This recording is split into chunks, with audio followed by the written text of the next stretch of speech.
Hello friends, welcome back to my channel. मैं हूं साइदा नफीस और आप देख रहे हैं God is great channel.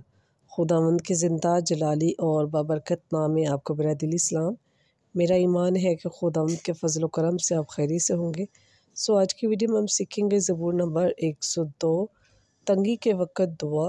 Video को अंत तक ज़रूर देखेगा और अगर आपको मेरी वीडियो अच्छी लगे तो लाइक और सब्सक्राइब ज़रूर कीजिएगा ताकि आपको मेरी नेक्स्ट आने वाली वीडियो सबसे पहले मिल सके और आप अपने ईमान को खुदावंद पर और ज़्यादा मजबूत और पुख्ता कर सकें।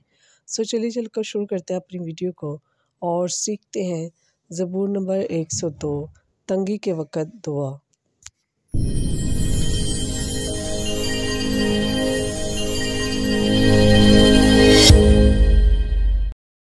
बाप और बेटे और रूहुल कुद्दस के नाम में आमीन।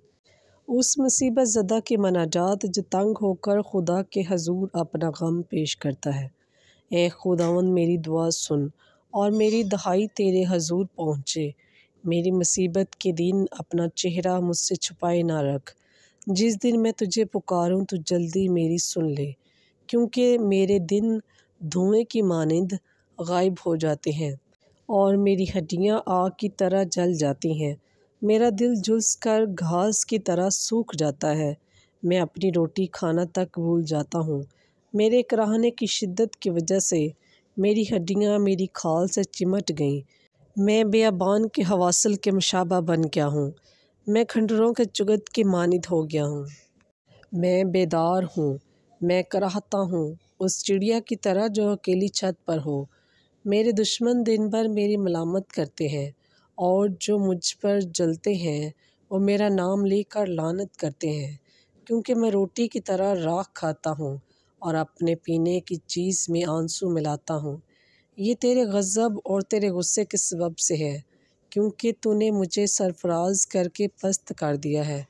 मेरा दिन ढलने वाले साए की मानिद है और मैं घास की तरह सूख जाता हूँ। लेकिन तू ए खुदावंद अबद तक कायम है और नस्ल दर नस्ल तेरा ज़िक्र है। तो उठ और सेहून पर रहम फरमा, क्योंकि ये वो वक़्त है कि तू उस पर तरस खाए, क्योंकि मोइन वक़्त आ पहुँचा है। क्योंकि तेरे बंदों को इसके पत्थर भी अजीज़ हैं और उन्हें उसके खंडरों पर तरस आता है। और ए खुदावंद कौमें तेरे नाम से और ज़मीन के बादशाह तेरे जलाल से खौफ खाएंगे।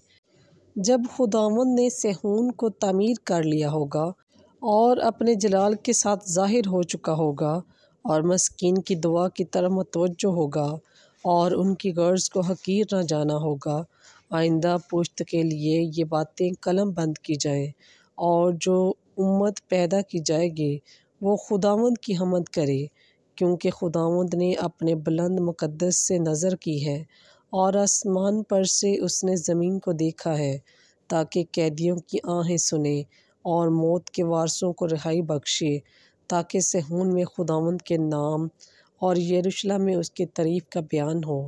जब अक़वाम और ममलकतें सब फराहम होंगी ताकि खुदावंद की खिदमत करें।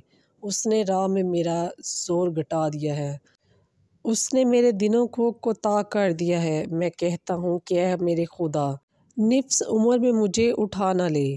तेरे बर्स तो पुश्तों की पुश्त तक हैं। तूने कदीम से दुनिया की बुनियाद डाली। अफलाक तेरे हाथों की सन्नत हैं।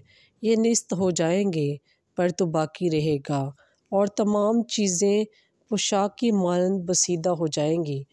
तो उन्हें लिबास की तरह बदलता है और वो बदल जाती हैं, पर तू ला तब्दील है और तेरे बरसों का ख़ात्मा नहीं। तेरे बंदों के फ़र्जंद अमन से बसते रहेंगे और उनकी नस्ल तेरे सामने कायम रहेगी। बस पाकलाम के पढ़े और सुने जाने पर खुदावंद की ख़ास बरकत हो, खुदावंद का शुक्र हो। मेरे अज़ीज़ो, खुदावंद इस कलाम की वसीला से आपको और मुझे बहुत सी बरकत से नवाजे। मिलते हैं किसी और नई वीडियो के साथ। तब तक अपना और अपने प्यारों का बहुत सारा ख्याल रखिएगा, दवाओं में याद रखिएगा। खुदा हाफिज़।